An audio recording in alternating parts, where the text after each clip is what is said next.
성경에는 놀라운 것 7가지가 있다고 합니다. 그 하나는 성경 형성의 놀라움입니다.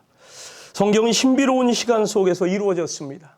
하나님께로부터 시작이 된 거기 때문이죠. 영원과 우리의 시간이 연결되는 신비 속에서 형성된 것입니다. 두 번째, 성경의 통일성입니다. 구약성경 39권과 신약성경 27권은 그 기록한 기간이 무려 1500년 가까이 되는 거예요. 기록자는 40명 정도나 됩니다. 그런데 그 다루는 내용에 하나님, 예수님, 성령님, 인간에 대한 기록들이 일치되고 통일성이 있다는 거예요. 신기하게 그것이 일치된다는 점에서 성경을 신비의 책이라고 보는 겁니다. 세 번째, 성경은 가장 오래된 책 중에 하나입니다. 가장 오래되었음에도 불구하고 늘 새롭게 읽히는 책이 성경 말씀이에요. 말씀을 읽어볼 때마다 이런 말씀이 있네. 이 뭔가 깨닫는 게 달라져요. 네 번째, 성경의 판매의 놀라움입니다. 매해 가장 많이 팔리는 책이 성경책입니다. 출판계에서 말하는 베스트셀러란 언제나 이 성경책을 제외시키고 얘기를 하는 거예요. 원래 많이 팔리는 책이다 보니까 일단 성경은 제외해놓고 그리고 다른 책들이 베스트셀러라고 팔리는 부수에 따라 명명됩니다. 다섯 번째, 성경의 흥미의 놀라움입니다. 성경은 배운 사람이나 배우지 못한 사람, 있는 사람이나 없는 사람, 서양 사람, 동양 사람, 흑인, 백인, 황인 할 것 없이 누구나 읽고 또 읽으며 사랑하는 책이에요. 여섯 번째, 성경의 언어의 놀라움입니다. 2020년 현재 성경은 무려 3,435개 언어로 번역된 책이라는 사실이에요. 작년 8월 통계로 세계 언어는 7,359개인데 그중에 이 성경은 3,435개 언어로 번역이 됐어요. 모든 족속이 읽어야만 하는 책이 이 성경입니다. 일곱 번째, 성경의 보존의 놀라움입니다. 책 중에 가장 많이 박해를 받아온 책이 성경이에요. 그럼에도 불구하고 이 성경은 가장 오래 보존되어 있는 책입니다. 성경은 역사적인 사실이기도 합니다. 종교적인 책만이 아닙니다. 이 성경 속에는 살았던 사람들의 또 등장하는 사람들, 언급되는 지역, 그리고 예수 그리스도가 증거되고 있기 때문인데 사실에 입각했다. 이런 것이 있었나? 그런데 시대가 발달하고 과학이 발달하고 기술이 발달하면서 고고학이 발달해가다 보니까 고고학적으로 학자들이 연구해 보니 그때에 이 다윗이라는 이름이 있었네. 다니엘이라고 하는 이름이 있었네. 이게 다 나타난다는 거죠. 이렇게 성경이 오랫동안 사실로 보존되는 책이다. 이 놀라운 책 성경에 대해 성경은 이렇게 자체 증언을 합니다. 오늘 봉독한 말씀이죠. 디모데후서 3장 16절 17절 다 같이 한번 읽어봅니다. 시작. 모든 성경은 하나님의 감동으로 된 것으로 교훈과 책망과 바르게 함과 의로 교육하기에 유익하니 이는 하나님의 사람으로 온전하게 하며 모든 선한 일을 행할 능력을 갖추게 하려 함이라. 아멘. 모든 성경은 하나님의 감동으로 된 것이다. 그래서 이게 신비로울 수밖에 없어. 그러면서 우리에게 현실적으로 적용될 수가 있는 겁니다. 요즘 목사님들을 만나 대화를 하다 보면 크게 두 가지로 의견이 갈립니다. 하나는 이제 한국교회는 소망이 없습니다 하는 것이고, 다른 하나는 2, 3년 버텨봅시다. 지나고 나면 다시 일어설 것입니다 라고 하는 견해입니다. 그럼 다시 일어선다고 할 때 그 일어서게 할 원동력이 있어야 되는데 그것이 뭐냐 하는 질문에 이런 답을 말했습니다. 그것은 원점에 서는 것이다. 신앙의 원점, 교회의 원점. 여러분, 이 원점이란 말 어디서 들어본 말 같지 않아요? 드라마나 영화 같은 데 보면 경찰들이 범죄 사건을 수사할 때 진척이 없고 범인을 쉽게 찾아낼 수 없는 상황으로 몰리게 되면 하는 말이 원점에서 다시 시작하자 하는 거예요. 수사의 시작을 원점으로 돌아가서 거기서부터 다시 풀어보자. 바둑계에서는 고수들끼리 대국을 한번 한 다음에 반드시 복기를 한다고 합니다. 복기는 그 바둑 대결한 내용을 그대로 바둑판에 바둑대를 올려놔 보는 거예요. 그러면서 실수를 점검해보고 묘수는 기억해 두는 가운데 더욱 고수가 된다고 합니다. 그렇다면 교회에서 이 신앙의 원점이란 무엇이며 교회가 원점에 선다는 것은 어떤 뜻인가? 그 원점은 하나님의 말씀 성경이며 교회가 원점에 선다는 말은 예수께서 세우신 처음 교회, 성경 말씀 속에서 살펴보면 처음 교회의 원형을 담자는 것입니다. 사도행전에 나타난, 사도행전 2장에 나타난 그 처음 교회의 이 원형의 모습. 여러분, 사도행전 2장에 보면 처음 교회와 성도들의 신앙생활하는 모습이 자세히 기록되어 있습니다. 한번 우리 한 절 한 절 교독하겠습니다. 사도행전 2장 42절부터 46절까지 제가 먼저 그들이 사도의 가르침을 받아 서로 교제하며 떡을 떼며 오로지 기도하기를 힘쓰니라.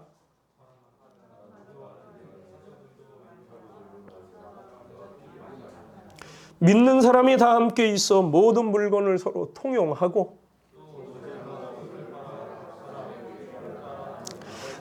날마다 마음을 같이하여 성전에 모이기를 힘쓰고 집에서 떡을 떼며 기쁨과 순전한 마음으로 음식을 먹고.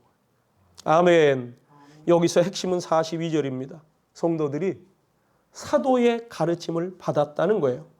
사도의 가르침은 결국 예수 그리스도의 말씀을 말합니다. 사도들이 3년 동안 예수님께 부름받고 훈련을 받았어요. 그때 주님께서 그들에게 주신 말씀이 있습니다. 그리고 그들을 훈련시키신 뒤에 그들에게 세상에 나아가 나를 증언하고 내가 가르친 모든 말씀, 모든 분한 것을 지키게 하라. 여기서 기도의 능력이 나타나고 세상에 선한 영향력을 끼치는 교회로 부흥하게 되었습니다. 너희는 모든 민족을 제자 삼아라. 가서 제자 삼고 아버지와 아들과 성령의 이름으로 세례를 베풀고 내가 너희에게 분부한 모든 것을 가르쳐 지키게 하라. 그러면 내가 세상 끝날까지 너희와 항상 함께 하는데, 그러다 보니 이 일을 전하고 가르치는 그 자리에 하나님이 능력으로 역사하셔서 교회가 점점 부흥했습니다. 교회가 부흥하여 집사 7사람을 뽑고 교회를 조직화해 갑니다. 그때의 사도들은 반복하여 진리의 말씀 사역을 강조한 말이 있습니다.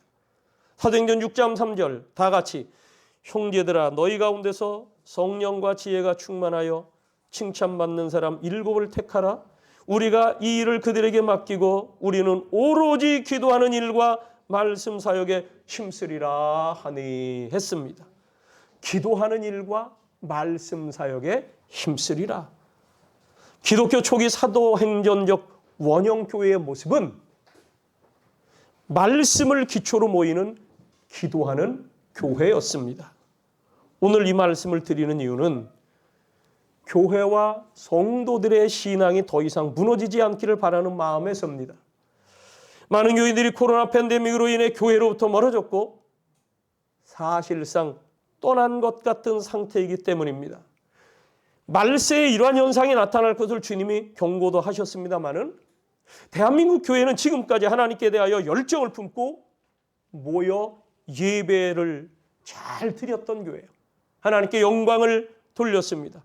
근처 이웃들을 향하여는 그리스도의 사랑을 받았으니 봉사를 통해서 그 사랑을 나누며 나름 공헌을 해왔습니다. 먼데 있는 이들을 향하여는 해외 선교라는 거창한 사역을 진행해 왔던 것이 사실입니다. 그런데 이제는 그 모든 것들이 일시에 멈춰버린 상황이 되었고, 거기서 그치는 것이 아니라 도리어 성도들의 신앙심은 사라져가고 교회는 침체되어가는 형국을 부인할 수 없는 현실이 되었습니다. 교회만 그런 건 아니죠. 시편 11편 3절에 보면 터가 무너지면 의인이 무엇을 하랴 하는 말씀이 있습니다. 이 터가 무너지면 의인이 무엇을 하랴? 그 시편 11편은 다윗의 시편인데 개인적인 생활의 궁핍이나 어떤 질병이나 어떤 상심한 일 때문이 아니고 그가 살고 있는 시대와 사회가 전부 삐뚤어지고 불의와 부조리와 모순으로 가득 찼기 때문에 누구에게서나 어디에 가나 바른 질서, 바른 관계, 공정과 공의가 완전히 사라져버린 것 같은 암담한 모습을 지적한 것이 터가 무너지면입니다. 이 무너져서는 안 되는 터, 이 터는 사회를 건강하게 유지하는 데 있어서 기초가 되는 원리, 원칙을 말합니다. 사회적으로 보면 도덕이라는 것, 예절, 법질서, 양심적인 판단 이런 거죠. 그런데 이런 것들이 무너지면 거짓과 선동과 음모가 판을 치며 악인의 횡포, 특별히 이 권력자와 그들에게 아부하는 자들만 득세하다가 보니까 사회는 불안과 불신, 원망이 팽배해지기 마련이고 정직하고 의롭고 바르게 살려는 이들은 피해를 당하다 보니 더욱더 이 사회가 왜 일어나면서 사람들의 삶의 의욕이 꺾이는 그러한 상황이 된다는 겁니다. 이렇게 터가 무너지면 의인이 무엇을 하랴? 시편 11편 그 다음 절에 보면 4절에 보면 여호와께서는 그의 성전에 계시고 여호와의 보좌는 하늘에 있으며 그의 눈이 인생을 통촉하시고 그의 안목이 그들을 감찰하시는도다. 아멘.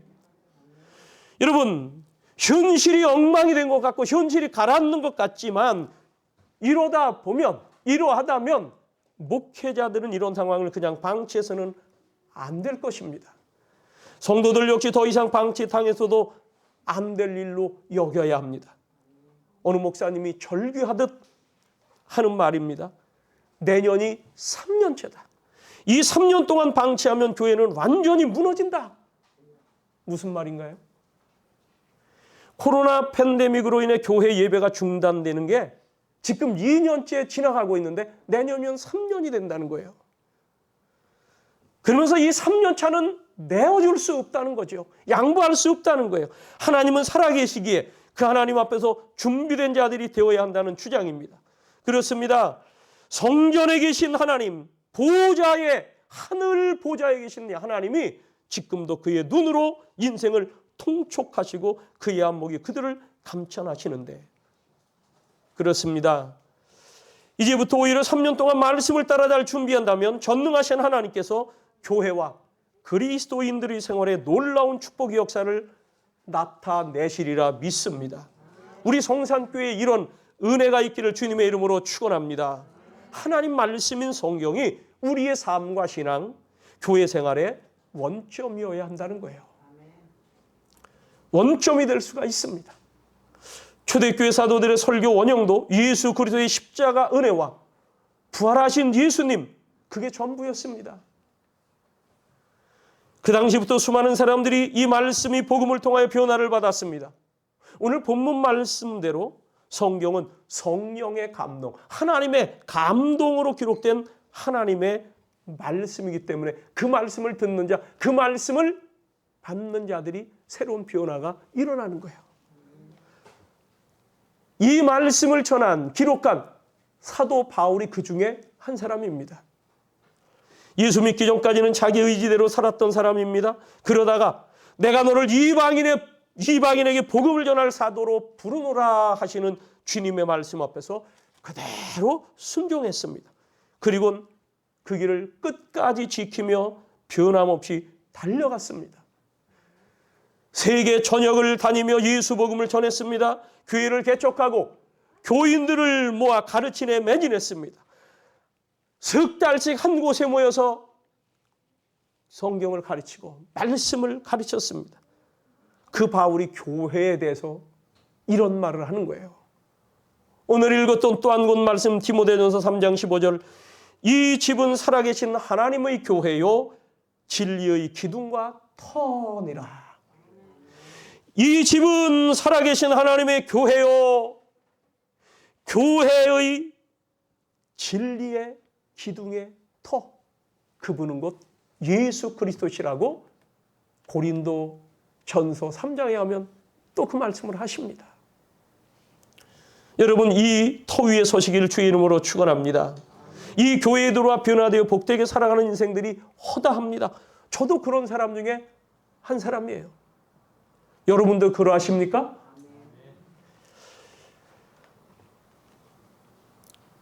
그래서 사람들은 교회 다니는 사람들이 어떤 새로운 변화가 일어나고 사람들이 좋게 바뀔 때 그걸 보면서 아, 성경 좋은 책이다 이렇게 말합니다. 성경이 좋은 책임에 틀림없습니다. 그러나 저는 성경을 인생 만사의 안내서다 얘기를 해요. 인생 만사의 백과사전 안내서다. 송윤명 목사님이 결혼 유리하실 때 행복한 부부, 행복한 가정이 되는 비결은 주일 예배를 꼭 드리는 것이다 라는 말씀과 전자제품마다 사용 설명서가 있듯이 인생살이에도 인생 사용 설명서가 있는데 바로 이 성경책이 인생 사용 설명서이니 성경책을 늘 읽는 부부가 되라고 권면하는 것을 들었습니다. 그렇습니다. 단지 좋은 책이라면 책꽂이에 그저 꽂아둘 수 있어요. 그러나 안내서요 사용 설명서라면 그 책꽂이에서 꺼내서 늘 내 옆에 끼고 다니는 것이 지혜로운 삶인 줄로 믿습니다. 그럼 어떻게 하면 내 인생의 초석인 성경 말씀을 축복의 토대로 적용이 되게 할 수 있을까? 그건 간단해요. 성경을 읽는 겁니다. 들으십시오. 암송도 하고 묵상하며 읊조리고 그리고 배우는 겁니다. 읽고 듣고 암송하고 묵상하며 읊조리면서 또 시간을 내어 배우고 공부하는 거예요. 나 자신을 위해서 성경 읽기가 필요합니다. 성경을 읽고 배우다 보면 그 말씀이 내게 매우 좋은 영향을 줍니다. 성경은 인류 역사의 최고 가장 베스트셀러라고 했죠. 성경엔 우리의 삶에 적용되는 모든 말씀들이 들어 있습니다. 다시 한번 이 디모데 3장 16절 17절 시작. 모든 성경은 하나님의 감동으로 된 것으로 교훈과 책망과 바르게 함과 의로 교육하기에 유익하니. 자, 보세요. 여기 교훈이라는 것은 시작부터 좋은 것을 그에게 가르치는 거. 아이들을 학교 보내고 아이들에게 가정에서 교육시키는 거. 아직 아무것도 모를 때부터 그들에게 좋은 것 가르침이 이게 교훈입니다. 책망은 뭡니까? 그런데도 자라나면서 살아가면서 이것저것 경험하고 이런 길 저런 길 가다 보니까 잘못된 길로 삐뚤어 갈 수도 있어요. 그것에 대해서 책망하는 거예요. 그건 잘못된 거지. 그건 아니다. 그러면 못 쓴다. 야, 어떻게 그랬니? 이게 책망이에요. 그런데 거기서 멎으면 어떻게 합니까? 상처만 받고 마는 거죠. 그래서 바르게 하는 이 말씀의 기능이 있는 거예요. 책망을 들을 때 이들이 이 하나님의 나를 사랑하시는 권명이로 하면서 그들의 인생 흐름을 다시금 가야 될 그 정도로 들어온다는 거예요. 그게 바르게 하는 말씀이에요. 그러면서 의로 교육하기에 유익하니 계속해서 한 번 덧나갔던 것을 계속해서 치료해주며 다시금 그 길을 계속할 수 있도록 하는 것. 방향을 분명히 정해주는 것. 그래, 나의 갈 길이 이곳이다. 나는 이렇게 살아가야 된다는 그 다른 가치관. 터를 새롭게 해가고 터를 다져가는 것. 이게 의로 교육하는 거예요. 그러므로 이는 하나님의 사람으로 온전하게 하며 모든 선한 일을 행할 능력을 갖추게 하려 함이라. 하나님의 말씀을 내 토로 삼는 거예요. 초석으로 삼아서. 가다가 또 거기 한번 비춰보고 거기에 적용해보고 대입해보면서 그렇게 하다 보면 모든 선한 일을 행할 능력을 갖추게 된다는 말씀입니다. 죄와의 싸움, 정의의 반대에서 일어나는 자꾸 정의에 대해서 저항하려고 하는 것. 전쟁으로부터 구출, 압제로부터의 해방, 문제와 병든 자들을 치유하시는 완전한 능력들뿐만 아니라 우리를 끝까지 책임지시는 이 하나님의 사랑에 대한 이야기, 그 영원하신 하나님께서 어떻게 유한한 우리 인생들을 찾아오셨는지도 성경은 말씀하고 있습니다.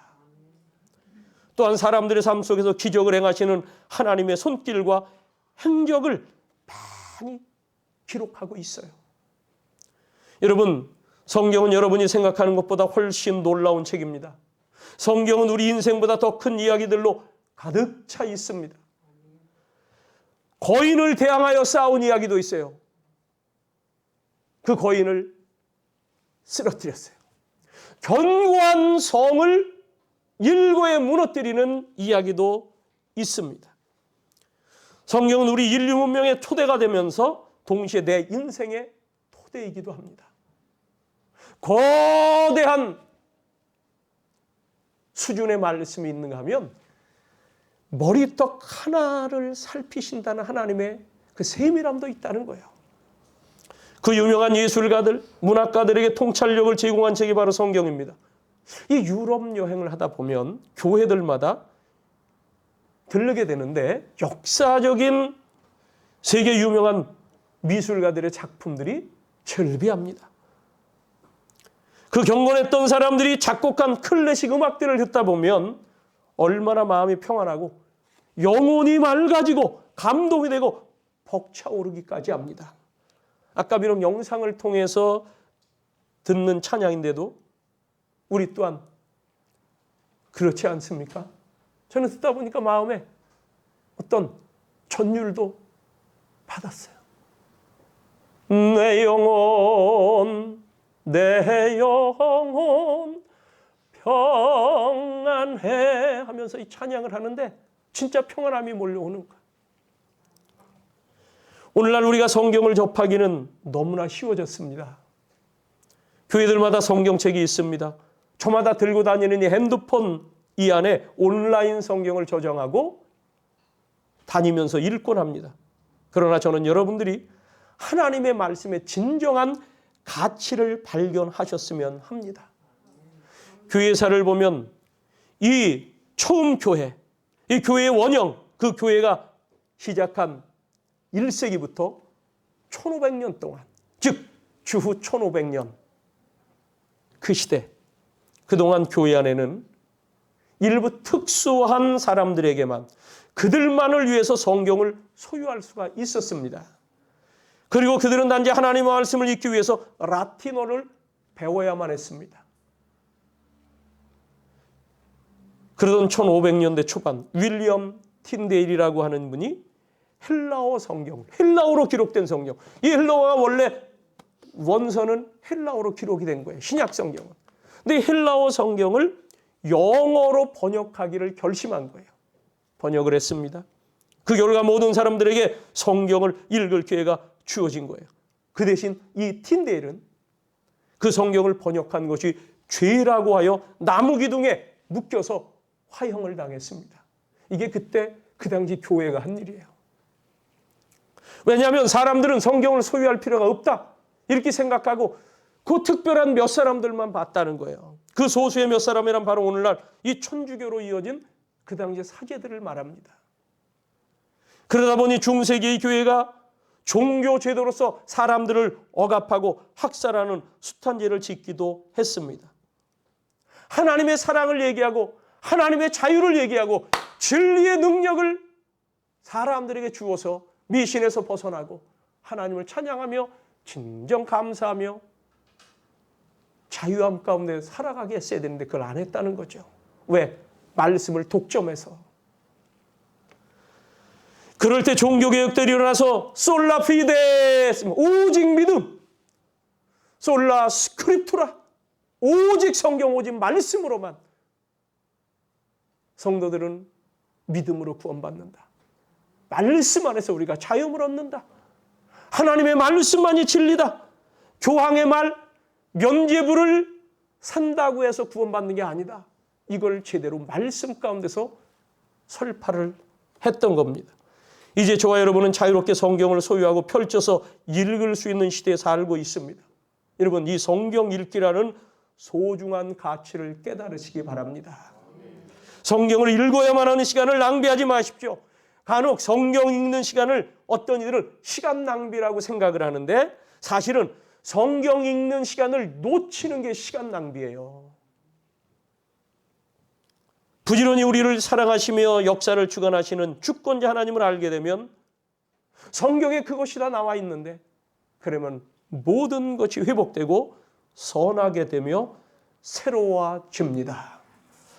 교회 청년 하나가 교사가 되려고 임용고시를 쳤는데 2번이나 떨어졌어요. 2년이란 시간이 그냥 지나간 거죠. 물론 공부는 했습니다. 그해 12월에 교회 부흥회를 열었는데 그 강사로 오신 목사님이 말씀 가운데 이런 얘기를 했어요. 당신네 교회 거기 중고등학생들한테는 꼭 매일같이 성경을 하루에 15분 이상 읽도록 한다고. 여러분 매일 15분 성경을 읽잖아요. 그러면 1년에 이 성경 1독을 하는 거예요. 그 얘기를 듣고 이제 그 교회 여학생 하나가 고등학생 중에 또 이제 고3생인데 난 그러면 고3이 되면 시간이 없을 것 같지만 나는 성경부터 읽어야지. 기왕이면 영어 성경을 읽자. 해가지고 이 학생이 매일같이 성경을 영어 성경을 15분 읽고 출발한 거예요, 학교로. 여러분, 고3 시절 지내본 분들 아시잖아요. 그 아침에 1분 1초가 얼마나 귀한 시간입니까? 딴 시간보다도 더. 30초만 더 자고 싶은 거예요, 그게. 10초만이라도 더 좀 자다 일어났으면 좋은 게 이게 고3 때 시간입니다. 이렇게 한 이 여학생. 그 해에 서울에 있는 최고 명문대학에 합격했다는 얘기를 이 강사님이 한 거예요. 자, 이 임용고시를 준비하던 우리 교회 청년이 그 말씀을 들었습니다. 그날부터 나도 매일 성경을 읽어야지 하고 읽기 시작했습니다. 15분은 내가 읽는다. 그래서 제가 옆에서 거들었죠. 기왕이면 너 집이 서울이니 서울교육청에서 시행하는 여기 서울에 지망을 해서 지원을 해서 시험을 봐라. 이렇게 얘기를 했어요. 왜냐면 그걸 그 해마다 어떤 애는 이 동네가 어렵고 어떤 애는 저 동네가 이게 또 좀 있다네요. 지역마다. 근데 자기가 가만히 보니까 이번에는 경기도를 좀 봐야 되겠습니다. 서울이 좀 어려웠던 것 같습니다. 뭐 경기도 시험 본 우리 친구들 작년에 붙었는데 이러면서 경기도를 하려고 한다고 그래서 야, 너 집이 서울이잖아. 서울로 한번 해봐. 그 지원을 내가 서울로 했어요. 됐겠습니까? 안 됐겠습니까? 할렐루야. 됐으니까 하는 얘기죠. 됐으니까. 마태복음 5장 19절 말씀에 그러므로 누구든지 이 계명 중에 지극히 작은 것 하나라도 버리고 또 그같이 사람을 가르치는 자는 천국에서 지극히 작다 일컬음을 받을 것이요 누구든지 이를 행하며 가르치는 자는 천국에서 크다 일컬음을 받으리라. 아멘. 마태복음 7장 24절엔 유명한 말씀이죠. 그러므로 누구든지 나의 이 말을 듣고 행하는 자는 그 집을 반석 위에 지은 지혜로운 사람 같으리니 비가 내리고 창수가 나고 바람이 불어서 그 집에 부딪히되 무너지지 아니하나니 이는 초석을 반석 위에 놓은 까닭이요. 성경으로 인생의 주춧돌 초석을 삼으시기를 주의 이름으로 축원합니다. 형통합니다. 시편 1편 2절 말씀 3절 말씀 오직 여호와의 율법을 즐거워하여 그의 율법을 주야로 묵상하는 자. 이게 복 있는 사람에게. 복 있는 사람은 오직 여호와의 율법을 즐거워하여 그의 율법을 주야로 묵상하는도다. 그는 시냇가에 심은 나무가 철을 따라 열매를 맺으며 그 잎사귀가 마르지 아니함 같으니 그가 하는 모든 일이 다 형통하리로다. 성경은 진리의 교과서입니다. 인생의 안내서입니다. 사용 설명서입니다. 교회는 진리의 성경 위에 세워질 때 안전합니다. 부흥합니다. 성도들도 복 있는 자들이 되어 풍성해집니다. 성경의 말씀을 듣고 읽고 상고하고 묵상하고 읊조리며 그리고 나아가 실천하도록 가르치는 교회가 예수께서 말씀하신 반석 위에 선 교회입니다. 하나님의 말씀이 아닌 사람의 말이 능력이 있어 모이는 교회라면 그 교회는 진리의 토 위에 세워진 교회는 아닐 것입니다. 우리 성산교회 말씀의 1.1에 작은 것 하나라도 버리지 않고 받아들이는 교회요, 말씀을 가르치고 훈련에 열심인 교회가 되고 우리 모두 그 말씀에 순종하여 말씀의 능력이 교회와 성도들에게 그리고 우리를 통해 이웃과 이 세상에게 선한 영향력을 끼치게 되기를 주님의 이름으로 축원합니다. 기도하겠습니다.